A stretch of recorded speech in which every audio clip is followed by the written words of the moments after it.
Let's get started.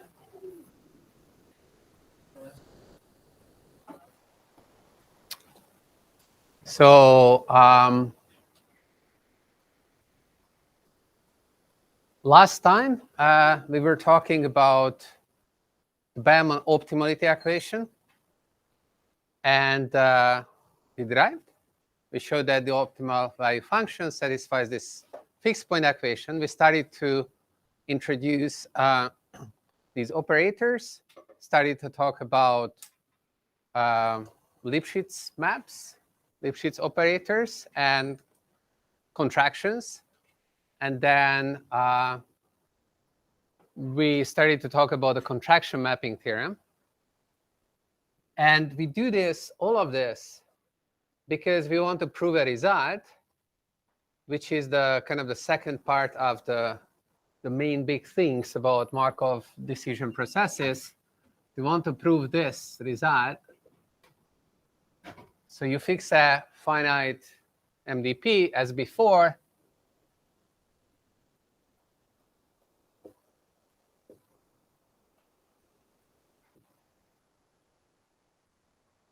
Discount factor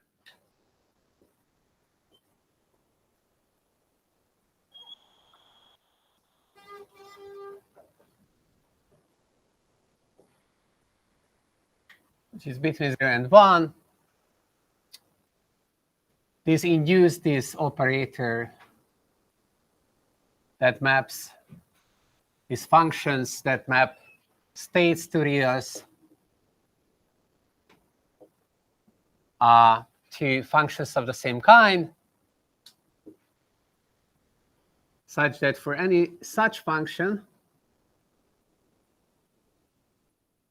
the result of applying the operator to that function at some state S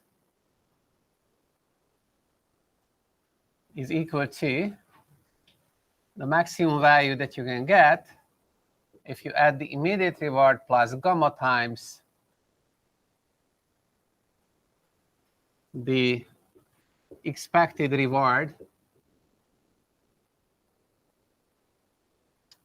if you continue to some state S prime under the transition kernel underlying the MDP, and after that you just receive this value V as if the process stopped there, and that's your terminal reward. It's just like one step, and you're just maximizing over all the actions.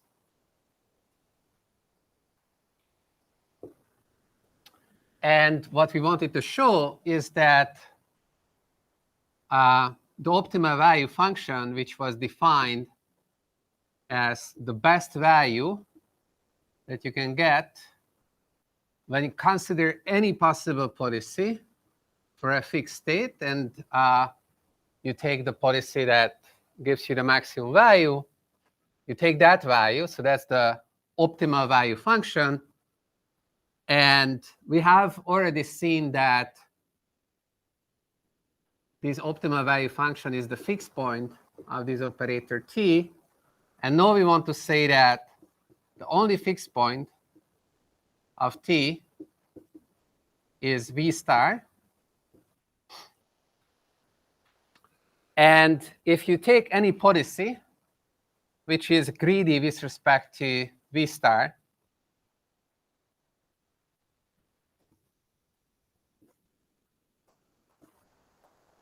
so you take a memoryless policy such that phi of S is the argmax of, imagine copy pasting. Oh, color doesn't work. Oh, that doesn't work either.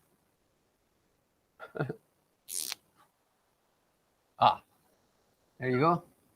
So what's in the curly braces? Copy paste it here. And you're taking at any state a maximizing action. So that's, we call pi greedy with respect to V star. Because here, when you're copy pasting, you put in V star S prime. Okay, eventually, like, I'm not going to write it out. You just understand. It's like instead of V, you have V star there. So pi is greedy with respect to V star. Then we want to show that pi is optimal. Its value function matches the optimal value function.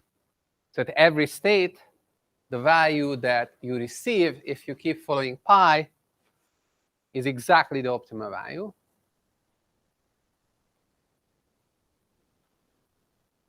This is what we want to show. We had a bunch of results. We had a bunch of definitions. We had norms over Euclidean spaces, and we defined what it means to have a Lipschitz map. And we also argue that if you're composing two Lipschitz maps with Lipschitz factor, I don't know, first map has L1, the second one has L2, then the Lipschitz factor of the composition of the two maps is L1 times L2, at most that one. For that, we had this diagram that Lipschitzness just means that the distances are increased only by some fixed factor between 2 points. So there is a map from here to there.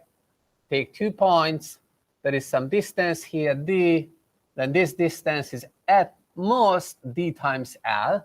Then f has a Lipschitz factor of L. And then if you apply some other operator, and that is known to have a Lipschitz factor of L prime, then you could continue this, and then the initial distance is increased by at most L times L prime. And the contraction mapping theorem said that, okay, contraction just means that the Lipschitz factor is strictly less than 1. And the contraction mapping theorem said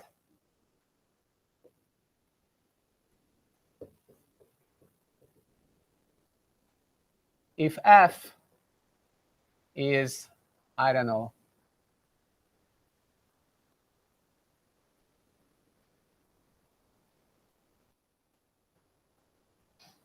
I used x and y and whatnot. Let's keep to that. So one Euclidean space to the same Euclidean space with respect to some norm. And this is an alpha contraction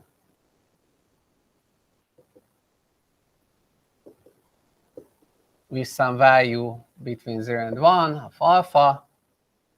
Then f has a single fixed point. And if x is a fixed point, then the whole set of fixed points is x.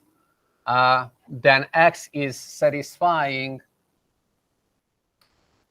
the following as well holds.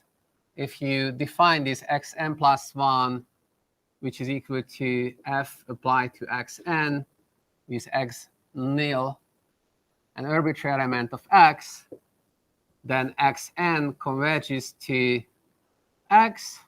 Well, I guess we put x star there so that its special element is the fixed point, but it's just notation. As n goes to infinity, xn converges to x star, and in fact, the convergence is exponentially fast. The distance between xn and x star decreases with gamma to the power of n times the initial distance between the initial element of the sequence and x star. So the distances are geometrically fast decreasing. This is alpha, not gamma. So this was the contraction mapping theorem. So now we just want to apply it. because here in this theorem, we want to show that this operator T has a single fixed point, V star. We know that V star is a fixed point already. That was proven earlier. We just want to show that this fixed point is unique. For this, it's enough to show that T is a contraction with respect to some norm. You need to choose the norm. I tell you that the norm that is going to be convenient for us is going to be the maximum norm. So for no, let's consider the proof of this theorem. At least the first part, we don't need much more preparation. We just need to choose a norm, and we need to show that T is a contraction with respect to that norm. And OK, so the norm. So let's take this space R to the S. This is a Euclidean space because S is finite. The norm is what's known as the maximum norm. It takes the maximum possible value of the components of the function. It's indeed a norm.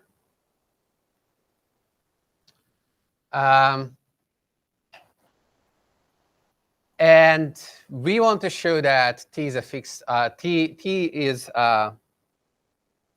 we want to claim that T is actually a gamma contraction. So it's a Lipschitz map with a Lipschitz factor at most gamma with respect to this norm. And for this, we just need to remember this picture. We're going to use this picture to decompose F into basic constituents and then calculate the Lipschitz constants for the constituents, and then multiply together the Lipschitz constants and then get the Lipschitz constants, an upper bound on the Lipschitz constant on T. All right? That's the plan. OK. So this is the definition of T here. And we want to start with from the first thing that is being applied. So we are going to go from R to the S to some spaces and eventually back to R to the S.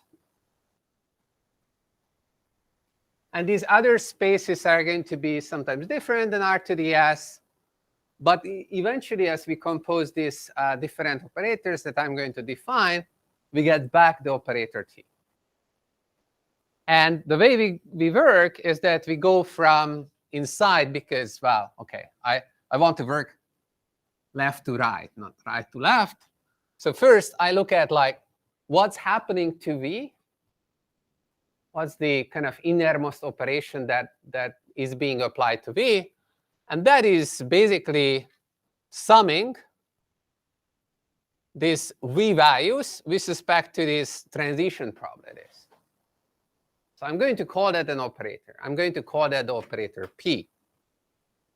Where does operator P?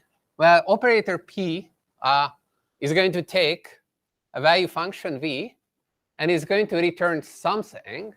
It returns another function, but in a bigger space. It returns a function in over S times A, over the state action pairs.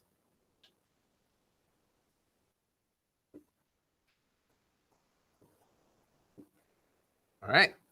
So how is this P defined?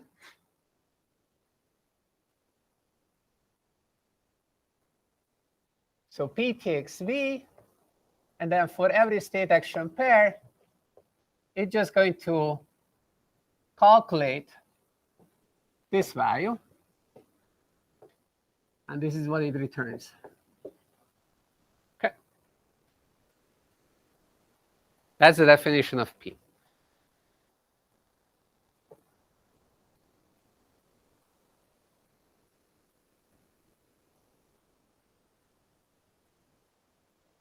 All right. After that, the next operator, I'm going to call it gamma.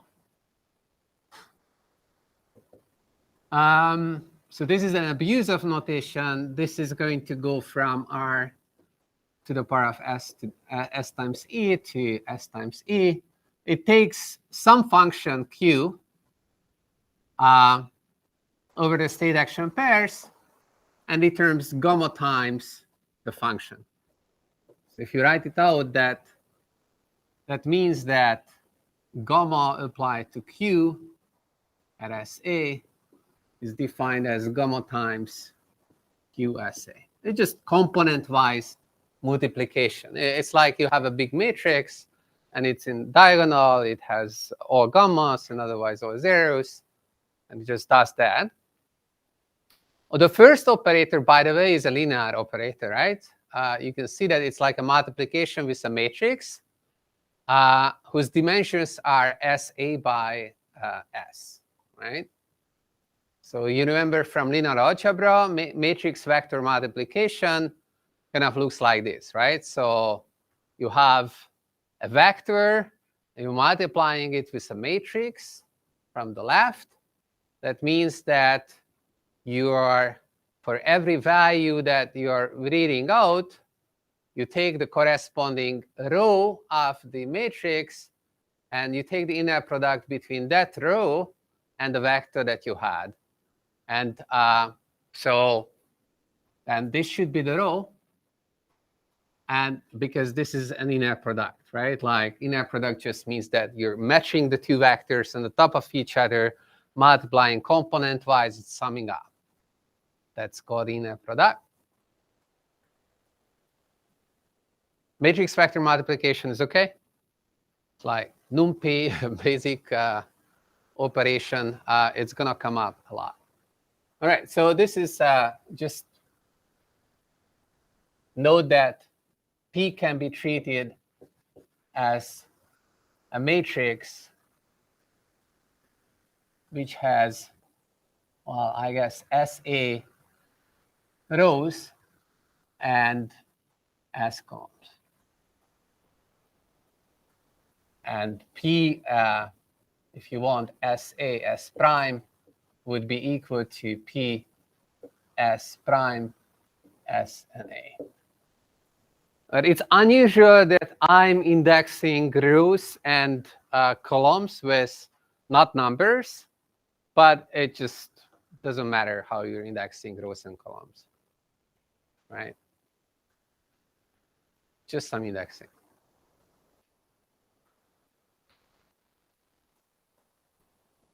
So here, I'm using that S without this like little extra thing. It's not the calligraphic S, it's the number of states, and A, this block capital letter S and A are just the coordinate of the number, the coordinate of the state space, coordinate of the action space. So SA is just like how many states and actions you have. Going back and forth between these vectors and functions, it's like very useful. Okay. So the next operation is this gamma, multiply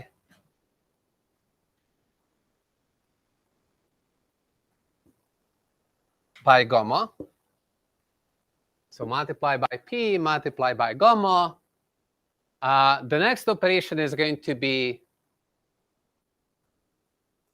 just shift everything by the reward. So that's R plus.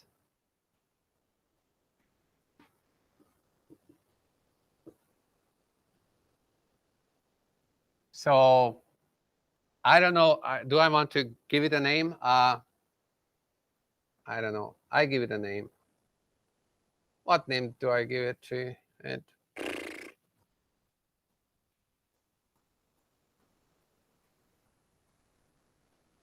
Capital R was not really used for much. Okay, I call it capital R. It's kind of silly, but okay. I give it a name. This name will not ever come up again. So it's kind of silly to give it a name.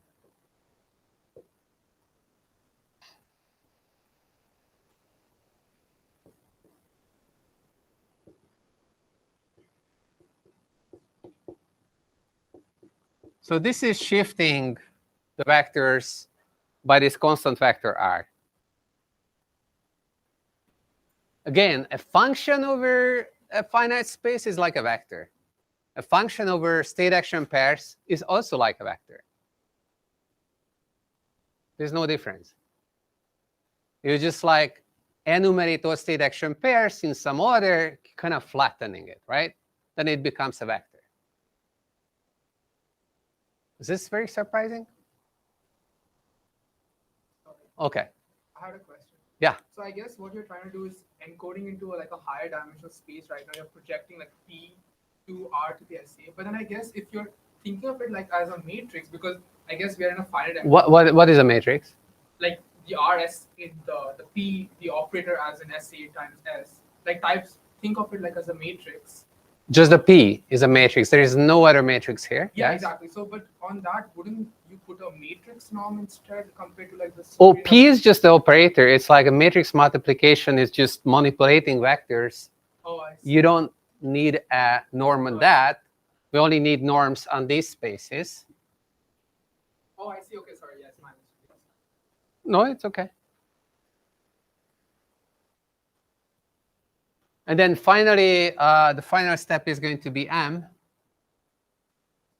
So there we are going from RSA to RS. So you take a Q function in RSA,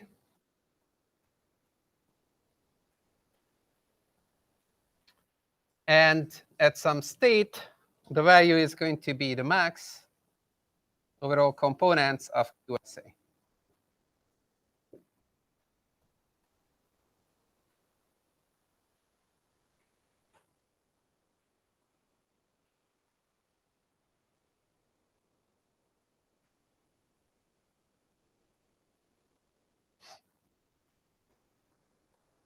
Okay.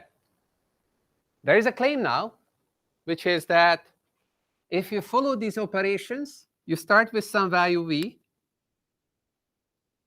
some function here.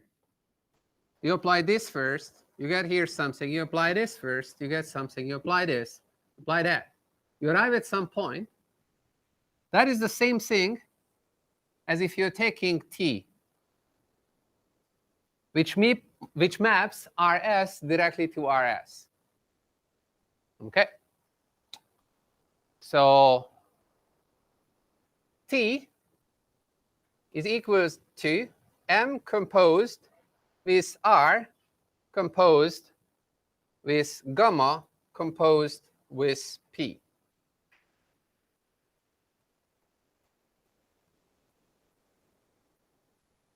It just follows from the definitions. We define everything in a careful manner so that this holds.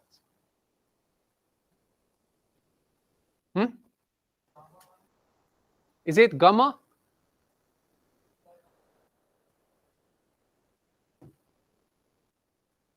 Yeah. Yeah. You first apply P, then gamma, then R, then M. This composition reads backwards. It's like the order in which, so if you want to write out TV is equal to, you would write M applied to what R gives you, what gamma gives you, what P gives you on V. Huh? 1, 2, 3. 1, 2, 3. Yeah. And if you don't want to write out these many parentheses, then you just say that, well, I just apply the composition of M, R, gamma, and P to V. It's the same notation. It's a notation that people use, right? If you haven't seen it, this is the meaning. I guess we talked about this last time when we were talking about that theorem. Anyways, okay, so we want to apply this picture, which said that if F is L Lipschitz, G is L prime Lipschitz, then the composition of F and G, first apply F, then G, is at most L times L prime Lipschitz. For this, we need to put norms on all the spaces. We already agreed that the norm on RS is going to be the max norm. I propose that we choose the max norm on these other spaces as well, the R to the power of SA space. So if you have a function Q, then its norm is going to be defined as the maximum of all possible values in absolute value that the function takes. So with this, we have defined the norms. These are norms. And we want to argue about the Lipschitzness on the individual operators. And the claim is going to be this. This operator is one Lipschitz, the P. This one is gamma Lipschitz.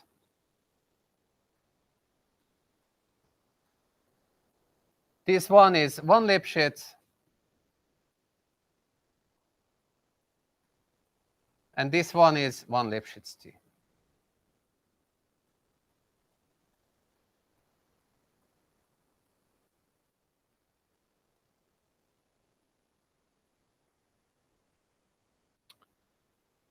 If we show these, then from this, it follows using, I don't know, this composition property of Lipschitz operators. So then by this L-comp result, it follows that T is gamma Lipschitz.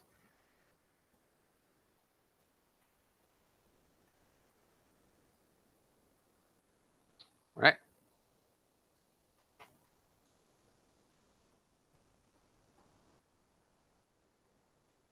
And if we know that T is gamma Lipschitz, then that means because gamma is smaller than 1, that T is a gamma contraction, you can apply the contraction mapping theorem, which immediately gives you the result that we are after, which is that T has a unique fixed point.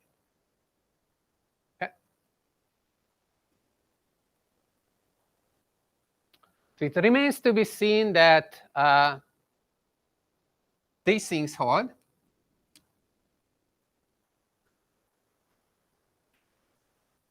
This.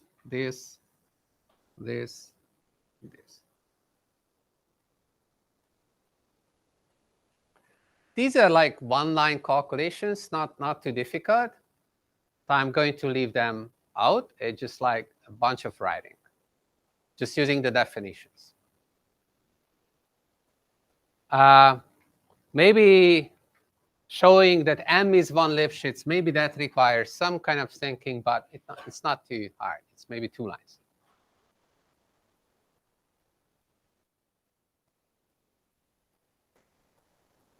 All right. I propose that we leave this like this. You can verify for yourself that these properties hold. And let's move on to the second part of the result. So this was first part. And this is the second part.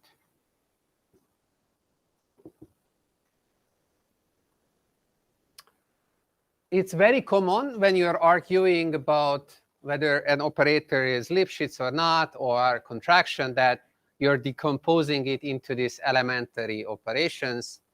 And if you do this a lot, then you just look at something and then you say, oh, yeah, OK, like, I see how this works. If you do it a couple of times, it becomes automatic. You see the first time, it's like, oh, that's a lot of writing. But eventually, it becomes your second nature, maybe. So let's look at the second result, which is very interesting part. The significance of which is cannot be overemphasized. It tells us that knowing the optimal value function would be sufficient together with the immediate reward function and this transition kernel to figure out how to act optimally. So all that you have to do is to figure out the optimal value function. This is kind of the essence of everything that you do in reinforcement learning and dynamic programming and all that. This is the genius of Bauman or whatnot. I think that probably other people also discovered it, but it's significantly simplifies our life when we want to find an optimal policy, because we just need to find, we start this optimal value function, and then we are done. Okay. So how do we prove this second result? We're going to apply the contraction mapping theorem again. It's going to be a short proof. But for this, we need to remember one thing, and that's the Bauman equation for policies, part 2.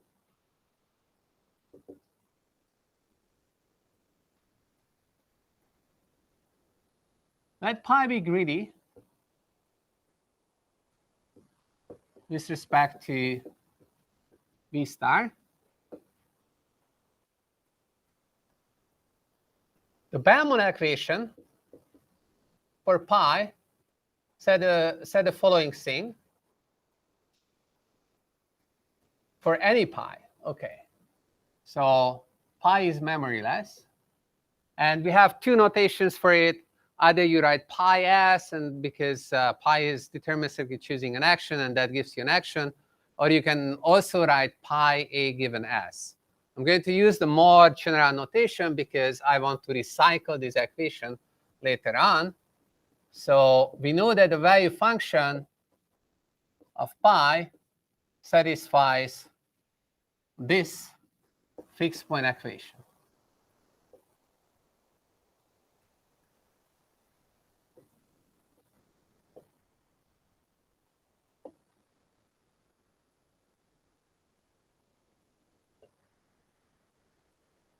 Okay. So I want to write this as with this operator notation because that will be useful. I'm going to define this operator t pi when applied to a function v, which is in Rs, to give back a function in Rs such that it's equal to this right-hand side, except that that v pi is replaced with v.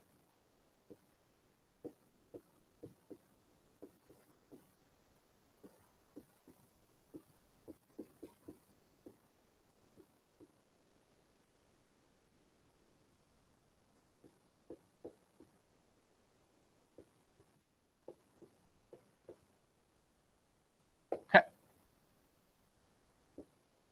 So T is a map from R to the S to R to the S, sorry, T of pi. And it's defined for any memoryless policy, including our greedy policy pi.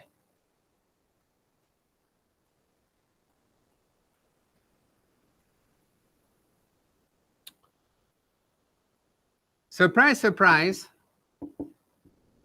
It holds that T pi is a Gomo contraction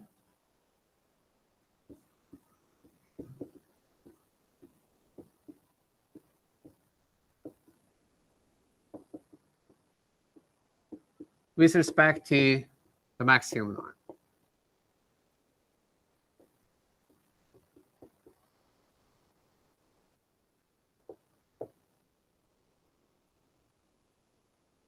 And this holds for any memoryless policy. And I'm going to leave out the proof. If you look at here, almost the same thing is happening, except that here in the last step, instead of you having a max, you have this summing over with respect to the probabilities that the policy assigns. So that's like a linear operator. And because this probability is sum to 1, that's why this is going to be a max norm, one Lipschitz map. OK. So let's accept that this claim holds. Maybe you're going to have it as a homework to prove this. And let's continue from here. So that pi is greedy with respect to v star, there are useful ways of writing that. And one of the useful ways of writing that, just with using the operators, is that t pi v star is equal to t of v star.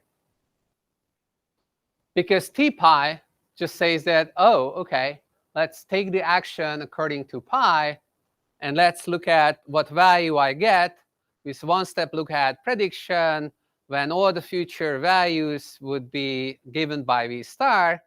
And t says the same, except that it says, let's take the maximizing action. And if I claim that these two values are equal, then that means that the policy has to choose only maximizing actions. That's the definition of greedy policies. OK? So because pi is greedy, this equation holds. But we also know that v star is a fixed point of t. So tv star, whoa, that's like an actor probably. That's v star. Anyways, so t applied to v star is just v star by part. Well, we have proven this before. Right? The previous theorem said that v star is a fixed point of t. OK, so now we know that t of pi applied to v star is equal to v star. So you can apply t pi to both sides. What happens there? Well, here you will get t pi applied on the top of t pi, t of pi, v star. So I put in the parentheses for or enjoyment now. But since we would be writing such things a lot of times, we have a notation for this. If you apply something twice, then you put a little 2 on the top of the operator that you're applying. So it's like squaring the operator. You're applying it twice. This is notation for that. And apply this operator to the right-hand side, you get t pi at v star.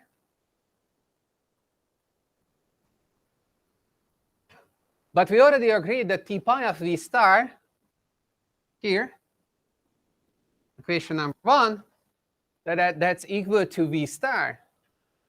So this continues to equal to v star. And so I can continue doing this. Like I can apply t pi now to this equation, and I will get that t pi to the power of 3, t pi cubed, applied to v star is also v star. And I can continue this way. And if I do that, formally you would prove this by induction, that t pi to the power of k applied to v star is v star.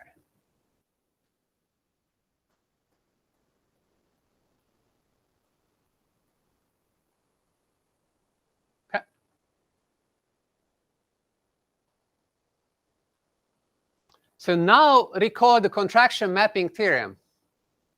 So in the contraction mapping theorem, we said that if you have a contraction and you repeat, oh, yeah, sure.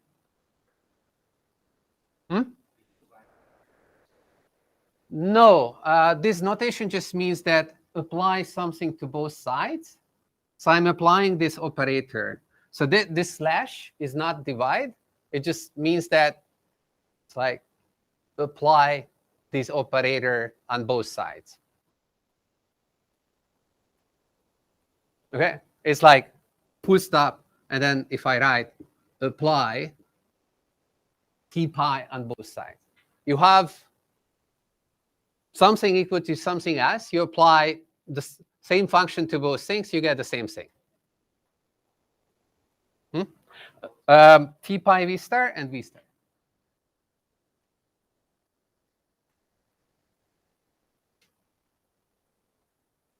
So they just have different names, but they are the same value. So if you apply a function to it, you get the same value. They still have different names, This guy is going to have the name of T pi squared V star. The other guy has the name of T pi V star, but we also know that T pi V star is just a different name for V star. So that's still V star. So no matter how many times we are applying T pi to V star, we get V star. So that's the final conclusion over there. And if you look at the contraction mapping theorem, what happens here is that we start with an arbitrary value. We keep applying this function f. And then we said that the resulting values, vectors, are going to converge to the unique fixed point of operator f. OK? So T pi to the power of k.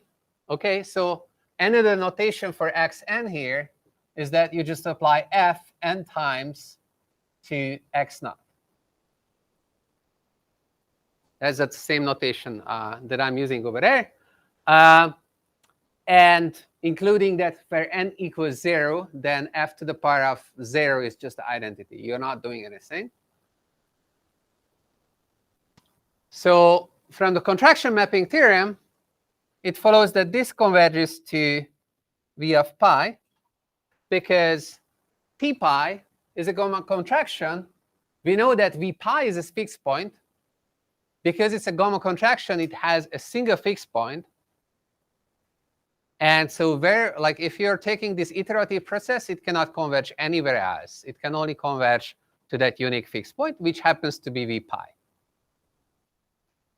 So we conclude that T pi to the power of k applied to v star, as k goes to infinity, converges to v pi.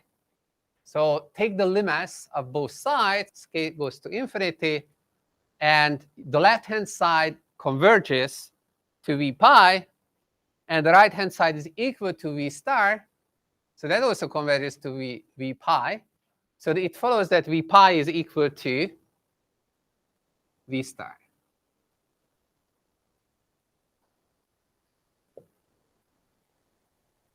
And this is what we wanted to show. In fact, from this argument backwards, it follows that every element of that process was just v pi, which is equal to v star. OK. So with this, we are done proving this result.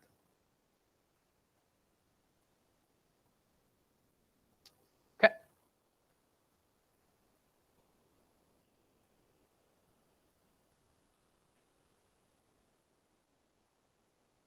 Any questions?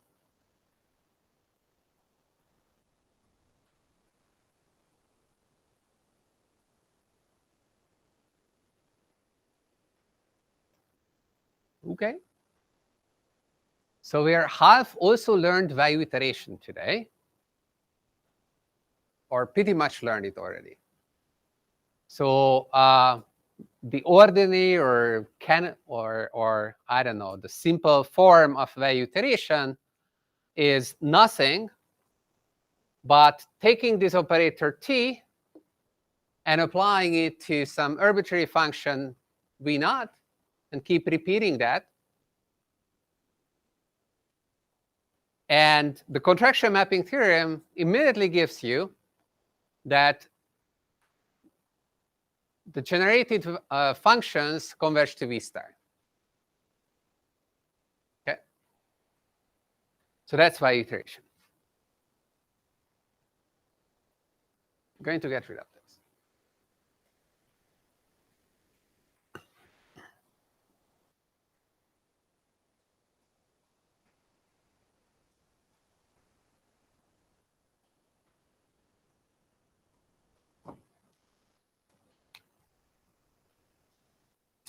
So value iteration is our first method to calculate v star. You take v naught in RS, and you generate vn plus 1 by applying t to it. By the contraction mapping theorem, this converges to v star.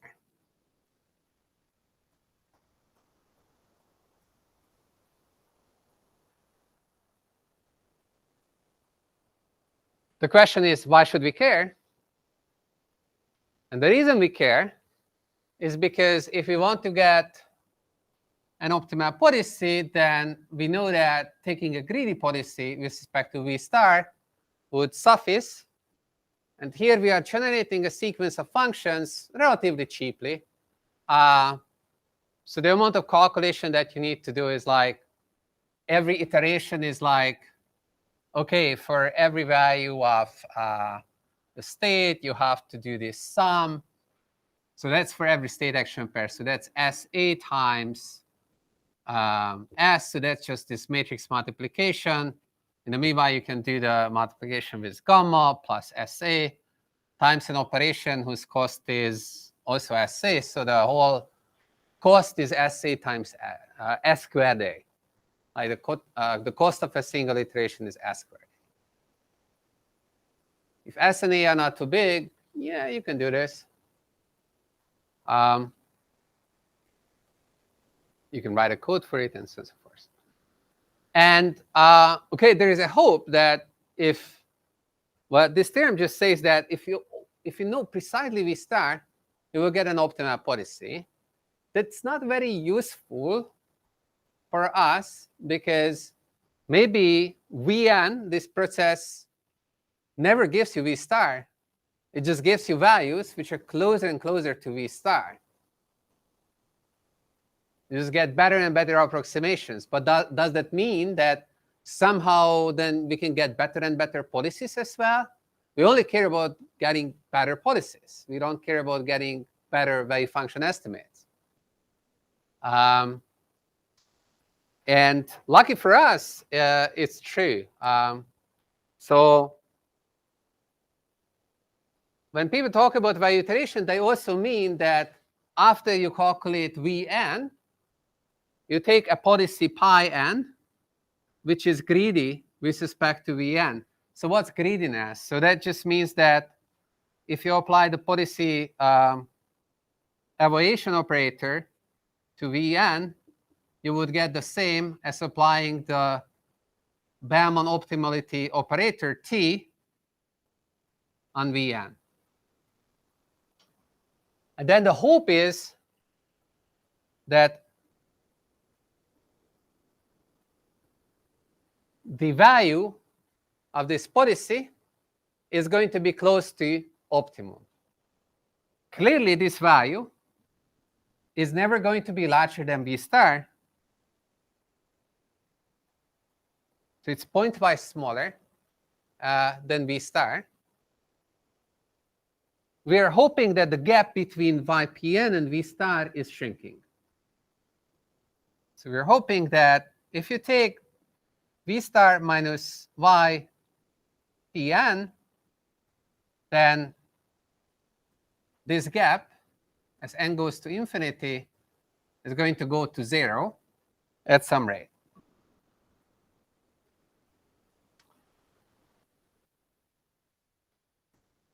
The question is, does it?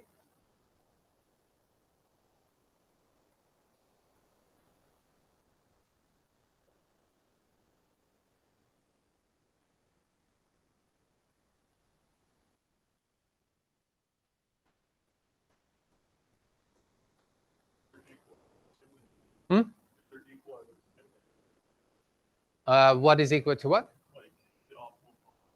Like V pi n is, as n goes to infinity, would be the optimal policy, right? Pi m would be the optimal policy as n goes to infinity. Yeah. So Yeah, one V whole. star is the optimal. V star is the optimal value function. Yeah. Right. Yeah. Well, if things, what? It should, right? Because you have the proposition that x n minus x star, as alpha n is a decreasing factor anyways, less than 1. So that goes to 0, and then norms are always greater than 0, so both are squeezed to 0. So I guess as n upward to infinity.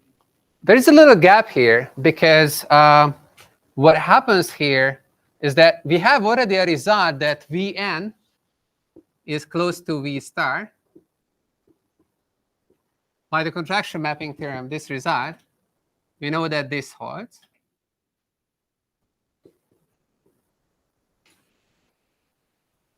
But here, what we are comparing is not Vn, but V of pi n. Because we need to evaluate the policy. But I guess I'm going to save this for the next time. It's basically like this. You're in this space. You're converging with your Vn. This is your Vn to V star. But when you are taking the greedy policy, that kind of creates some other value function, V of pi n, which is somewhere, maybe different. You're hoping that as this squeezes in to V star, this V of pi n also squeezes in on V star. And next time we will see that indeed it does. Oh, but P pi n was an operator. That's kind of why I thought I could use it. But that's what's been applied. You have to do a little calculation to show this.